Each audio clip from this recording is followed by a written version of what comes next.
Hello friends, I'm Harish Dembla from Accurate Fortune Astrology। दोस्तों, आज हम एक बहुत ही अद्भुत कंजंक्शन की दोबारा चर्चा करने जा रहे हैं और हम आपको बताएंगे कि मंगल और राहु की कंजंक्शन किस तरह की कंजंक्शन है और किस तरह के इसके फल रहते हैं और ये किस किस हाउस में किस किस तरह के रिजल्ट्स दे सकती है। अब देखिए दोस्तों, मंगल और राहु ये दोनों एनिमी प्लैनेट्स हैं और बड़े अग्रेसिव प्लैनेट्स हैं। इसमें अगर ये कंजंक्शन 10 डिग्री के नज़दीक यानी कि अंदर अंदर हो जाती है तो हमें बहुत उल्टे सीधे रिजल्ट्स मिलने की संभावना रहती है। हम ये मेक आउट नहीं कर पाते कि ये उल्टे सीधे रिजल्ट्स किस डायरेक्शन में मिलेंगे। आज हम आपको डिटेल में बताएंगे कि ये कंजंक्शन अगर नेगेटिव हो तो किस तरीके के रिजल्ट्स इसके मिलते हैं और पॉजिटिव कंजंक्शन अगर ये है तो ये किस तरह के रिजल्ट्स देती है। तो सभी भावों में हम आपको बताएंगे।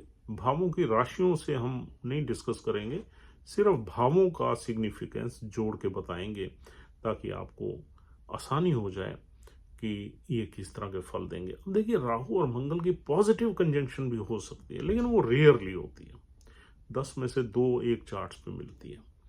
तो उसको भी हम आपको लास्ट में बताएंगे। पहले हम ये बताते हैं कि अगर ये कंजंक्शन बहुत अमेजिंग नहीं है, 10 डिग्री के अंदर अंदर है, तो किस तरह के रिजल्ट्स देगी। सबसे पहले हम बात करते हैं पहले भाव की। राहु और मंगल की पहले भाव में अगर कंजंक्शन हो जाए 10 डिग्री के अंदर अंदर तो ये इंसान को काफ़ी एग्रेसिव बनाती है, काफ़ी डोमिनेटिंग बनाती है, उसका ब्लड प्रेशर हाई रख सकती है और उसकी कुछ ना कुछ ब्लड से रिलेटेड उसको हेल्थ में इश्यूज दे सकती है और आदमी काफ़ी एग्रेसिव रहता है और उसका वैवाहिक जीवन भी कुछ यहाँ पर ट्रबल में आ सकता है। हेल्थ, एग्रेशन, वैवाहिक जीवन तीनों। और उसके साथ कुछ एक्सीडेंट्स वगैरह भी हो सकते हैं, कुछ विस्फोटक एक्सीडेंट्स भी लाइफ में हो सकते हैं जब राहु में मंगल या मंगल में राहु जैसी दशा होगी तो। और अगर यही प्लेसमेंट सेकंड हाउस में आ जाए तो ये हमारी जो वेल्थ है, फैमिली की वेल्थ है, उसको उसका नुकसान करवा देती है, फैमिली में डिस्प्यूट्स पैदा कर देती है और हमारी लैंग्वेज जो है वो फाउल हो जाती है। हम किसी की रिस्पेक्ट नहीं करते फैमिली में।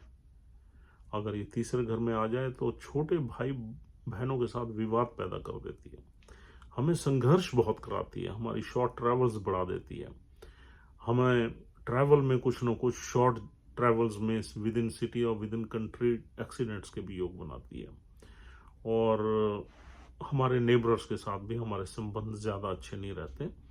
और लेकिन ये हमें उत्साहित बहुत बनाती है कि हमारे अंदर एक करेज और उत्साह बहुत रहता है। और अगर चौथे घर में आ जाए तो हमारी मदर के साथ कुछ हेल्थ में इश्यूज क्रिएट कर देती है, हमारी जो पेरेंटल वेल्थ है या मैटरनल वेल्थ है उसमें डिस्प्यूट्स पैदा कर देती है और हमारे जो सुख है उसमें कमी पैदा कर देती है। चाहे हमारे पास प्रॉपर्टीज होती हैं लेकिन हम उन प्रॉपर्टीज का भोग नहीं कर सकते। पंचम भाव में अगर ये कंजंक्शन आ जाती है तो हमारी लव लाइफ में कुछ स्कैंडल हो सकता है, कुछ कंप्लेंट्स हो सकती हैं, एफआईआर हो सकती है, हमारे चाइल्ड बर्थ में अबॉर्शन वगैरह के चांसेस बनाती है। स्टॉक मार्केट में अगर हम खेलते हैं तो हमारे नुकसान के चांसेस रहते हैं और हमारे बच्चों के साथ जब वो बड़े हो जाते हैं तो उनसे हमारे कंपैटिबिलिटी में इश्यूज रहते हैं।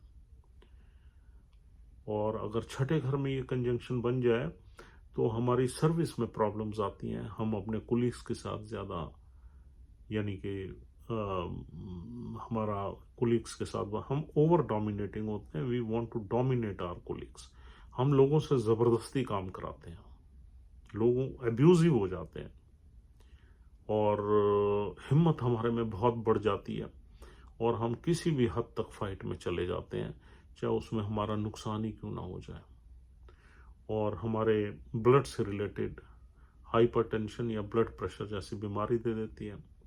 मकान या प्रॉपर्टी से रिलेटेड डेट्स हमारे बहुत बढ़ा देती है और हमारी प्रॉपर्टीज में नुकसान हो जाते हैं।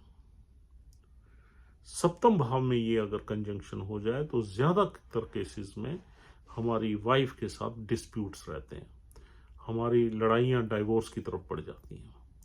पार्टनरशिप में, प्रोफेशनल पार्टनरशिप में भी हमारे कई तरह के इश्यूज रहते हैं और अल्टीमेटली इट एंड्स, इसका यानी कि ये खत्म हो जाती है। अष्टम भाव में अगर ये कंजंक्शन आ जाए तो हमारी फिजिकल कंपैटिबिलिटी में इशू रहता है। हमारे बेड टाइम में हमारी वाइफ के साथ हमारे झगड़े हो जाते हैं, हम सेक्स को एंजॉय नहीं कर सकते। फिजिकल कंपैटिबिलिटी में हमारे मैरिटल हैप्पीनेस से हमें दिक्कत रहती है और कहीं ना कहीं मैरिज की खराबी इसमें होने के चांसेस बने रहते हैं। ससुराल पक्ष से हमारे वाद विवाद बढ़ जाते हैं।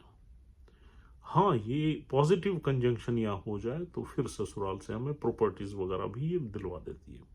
अब पॉजिटिव कंजंक्शन कैसे बनेगी वो हम आपको बाद में बताएंगे, वरना इसके बुरे फल ज्यादा मिलते हैं। छठे घर में एक्सीडेंट्स के भी योग बनाती है और अष्टम भाव में भी ये कहीं ना कहीं एक्सीडेंट्स के योग बना सकती है। नवम भाव में ये कंजंक्शन आ जाए तो हम ज्यादातर अपने पिता के साथ हमारे संबंध खराब रहते हैं, गुरुओं के साथ खराब रहते हैं, ट्रैवल्स, लॉन्ग ट्रैवल्स में हमें परेशानियां रहती हैं और धार्मिक भावनाओं की कमी रहती है। हम धर्म में बिलीव नहीं करते, हम दूसरे धर्मों की भी ज़्यादा चर्चा करते हैं। और अगर दशम घर में ये कंजंक्शन बन जाती है तो हम ओवर एम्बिशियस होते हैं, बहुत अग्रेसिव होते हैं, डोमिनेटिंग होते हैं और हमारी पिता की फैमिली के साथ रिश्ते खराब हो जाते हैं और हमारी प्रोफेशनल लाइफ में इंस्टेबिलिटी रहती है, हमारी प्रोफेशनल लाइफ में अप डाउन्स यहाँ पर ज़्यादा रहते हैं। हमारा जो सोशल स्टेटस है वो भी इतना बढ़िया नहीं होता, हम सोसाइटी में एक अग्रेसिव इंसान के तौर पे जाने जाते हैं और जो पावरफुल लोग हैं या गवर्नमेंट मशीनरी है उनके साथ भी हमारे संबंध बिगड़ते रहते हैं। और अगर एकादश भाव में यानी कि 11वें भाव में ये कंजंक्शन बन जाए तो हमारी नौकरी बार बार छूटती है, हम प्रोफेशन बार बार चेंज करते हैं, कंपनी बार बार चेंज करते हैं, हमारे जो नेटवर्क सर्कल है उनसे हमारी बहुत ज़्यादा अच्छी कंपैटिबिलिटी नहीं रहती, लड़ाई झगड़ा रहता है। अगर हम कहीं फंस जाते हैं तो वो हमारी हेल्प नहीं करते। हमारे नेटवर्क सर्कल के लोग सेल्फिश होते हैं, वो गिव एंड टेक वाली पॉलिसी पे हमारे साथ बने रहते हैं। जब तक उनको हमसे फ़ायदा है तब तक वो हमारे साथ रहते हैं, उसके बाद वो हमें छोड़ देते हैं और हमारी इच्छाएं पूरी होने में भी काफ़ी टाइम लग जाता है या नहीं होती पूरी और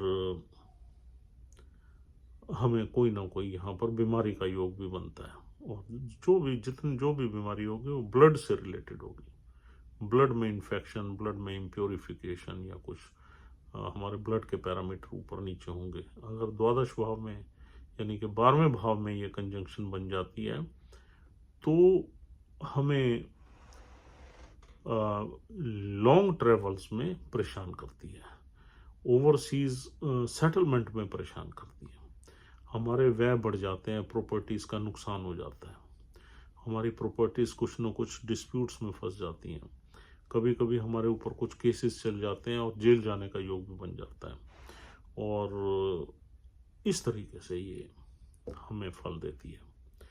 अब दोस्तों, पॉजिटिव कंजंक्शन भी ये कभी कभी हमारे चार्ट में बन जाती है। अगर ये कंजंक्शन पॉजिटिव बन जाए तो हमें प्रॉपर्टी से ब्लेस कर देती है। अब ये पॉजिटिव कैसे बनेगी? सपोज ये कंजंक्शन गुरु के किसी नक्षत्र में बन जाए और गुरु चौथे घर में अपनी राशि में बैठ जाए, 12 नंबर राशि में या 9 नंबर राशि में, मूल नक्षत्र में नहीं होना चाहिए। चंद्र के किसी रोहिणी नक्षत्र में बन जाए और चंद्र एग्जॉल्ट होकर चौथे घर में बैठ जाए तो ये प्रॉपर्टी से लाभ देगी। हमारी लाइफ टाइम में इतनी प्रॉपर्टीज बन जाएंगी और सारी प्रॉपर्टी नंबर 2 से बनेगी, यानी कि चंद्र के उसमें अगर गुरु में है तो हो सकता है उसमें कुछ ना कुछ अच्छे काम करके बने। तो ये कंजंक्शन अगर पॉजिटिव हो तो हमें प्रॉपर्टीज में ब्लेस करेगी, प्रॉपर्टीज बहुत बन जाएंगी, उल्टे सीधे तरीके से बन जाएंगी, अगर छठे घर से कनेक्शन हो गया तो हो सकता है लोन्स लेके बन जाए।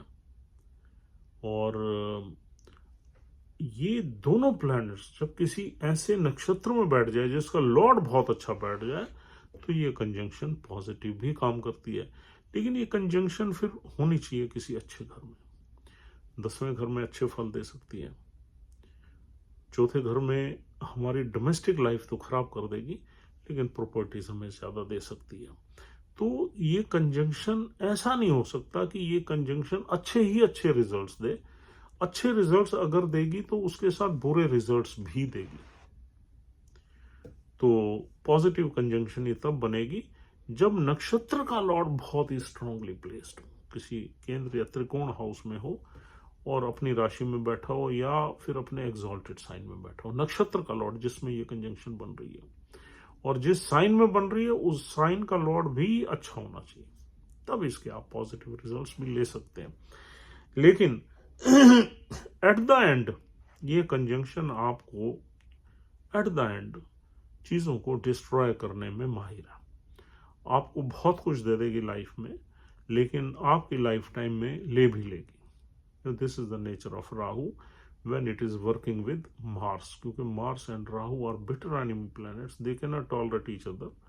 और अगर ये साथ में बैठ जाएं तो अच्छे फल कुछ दे सकते हैं, we cannot deny, लेकिन अच्छे फलों के साथ साथ बुरे फल जरूर देंगे, उसको नहीं भूलना चाहिए, उसमें चाहे थोड़ी सी देरी लग जाए। और ये कब देंगे?